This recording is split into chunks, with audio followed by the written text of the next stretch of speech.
Hey everybody, Siobhan Wilcox here, the founder and creator of Autism Experts Alliance.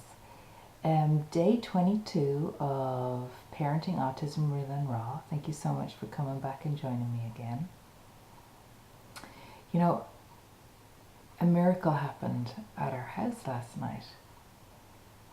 My husband was kind of gesturing me to come into the kitchen and he looked kind of shocked. And I came into the kitchen, he's pointing at the patio door, and I looked out the patio door and I said, well, what's going on? And outside was this tiny little hummingbird lying on the paving outside the patio. It looked like it was dead, but it was shaking. So I'm thinking, no, is that the breeze blowing it? Is it still alive? My husband was like, don't let the dog get it, don't let the kids go near it, they'll get too upset if they see it. So he's running around trying to find a box or something that we can put this in. And I just decided to go outside to it. You know, I love hummingbirds. I think they're just magical. And I know in the Native American Indians' totems, they're the symbol of joy. So a part of me got really distressed when I saw that this hummingbird had died in our garden.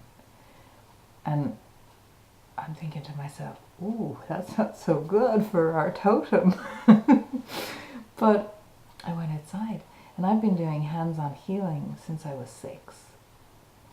So at 6 I had a memory of something. I don't know where it came from, but just a belief that I could heal people with my hands. So I used to go around, anyone had a headache, pain, anything, I was like healing them with my hands. So in my 20s I actually studied many different forms of healing. Reiki, energy healing, color therapy, vibrational healing, light therapy, sound therapy, many different modalities of shifting the energetics in the body. So I decided I would just talk. I could see the hummingbird when I got outside wasn't actually dead, but he was bleeding.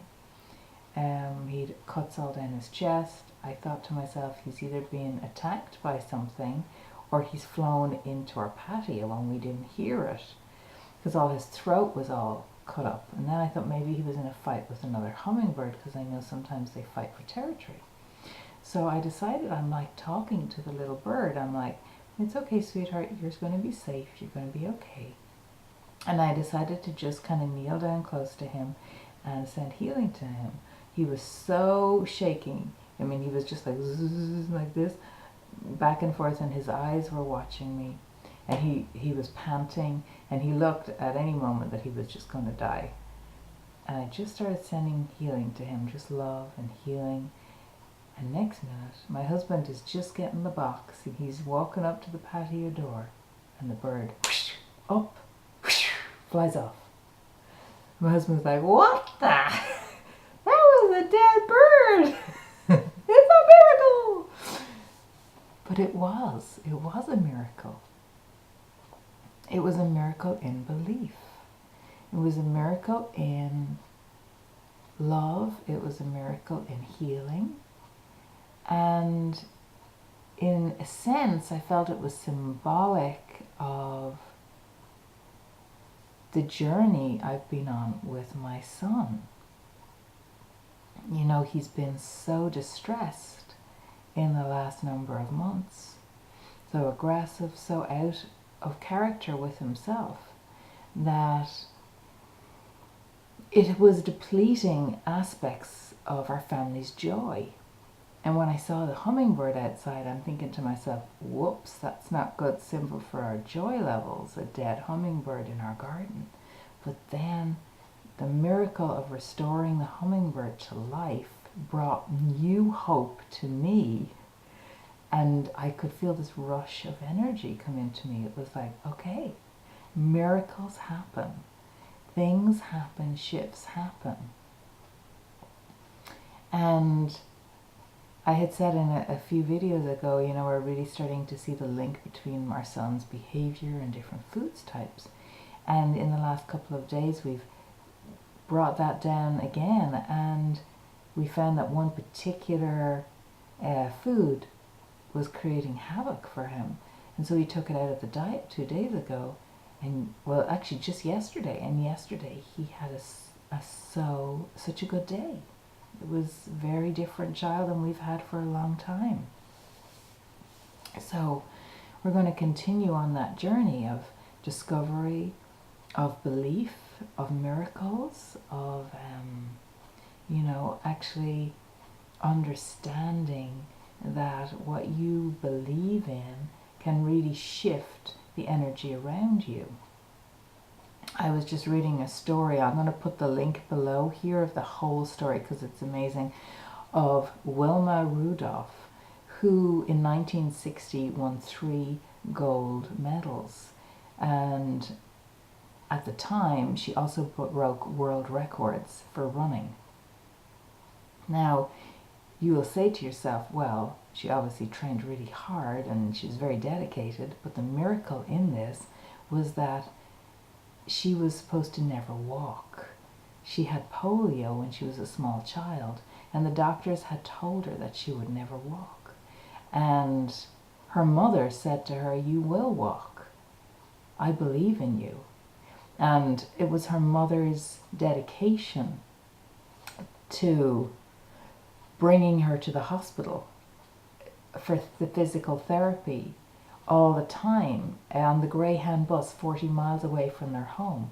Now, this was a woman who had 22 children, and Wilma was the 20th of that 22, and she had no money. They were impoverished. They were in she was a black woman, and in the 40s they had to sit at the back of the bus. There was all these prejudice against them, and yet her mother believed in her, and that belief brought Wilma to a point where she could believe in herself. And when she started to believe in herself, miracles started to happen. Her determination made her stronger than anybody else on the team that she ever went on.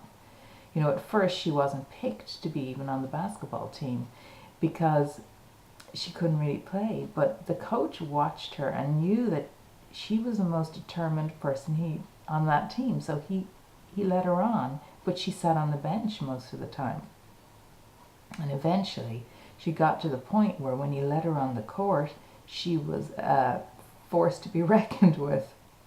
She'd put so much practice, so much belief into herself that she could do anything on that court, and was found then by a college to be on their track team, even though she'd never run track in her life. And 4 years before that, she was in braces and couldn't walk without the aid of sticks and braces. So just an incredible story, again, of self-belief, and also of parents believing in their children. And that's one of the things, you know, with having a special needs child. Society can have preconceived ideas about what the condition of your child is. You know, autism can be seen as devastating. Cerebral palsy can be seen as devastating. Down syndrome can be seen as devastating. Yet, there are such miracles in each one of these special needs. There is miracles, there is rewards, there is inspiration, there is incredible heart opening, compassion, empathy. Parts of your world change in ways you can't imagine. So I want to leave that thought with you, to believe in miracles, to believe in your children, to believe in yourself. And the only way you can do that is to have energy for you, to be able to look after you, to nurture you, so you have that internal resource to believe. If you are tired, if you're exhausted, if you haven't taken time out for you, it's very hard to believe. It's very hard to find that internal fire, you know, because you're too tired. So it's coming to the weekend. I'm wondering if over the weekend you can find a way to nurture you. Just something small, something simple, maybe a walk in nature, maybe coffee or tea with a friend, maybe a yoga class, maybe just a bath. That's one of my favorites. A warm bath, some Epsom salts, a couple of lavender drops in there. Always restores me. I do one nearly every evening. So what is it that you will do to restore you so that you can be in a place of belief for your child? Have a wonderful and blessed day. Again, as always, you can contact me at Siobhan at Autism Experts Alliance, and you can email me at Siobhan at, you can email me obviously at Siobhan at Autism Experts Alliance. I'm getting goofy now. And you can register for connecting with our teleseminars at autismexpertsalliance.com. And I look forward to connecting with you again soon. Have a wonderful day.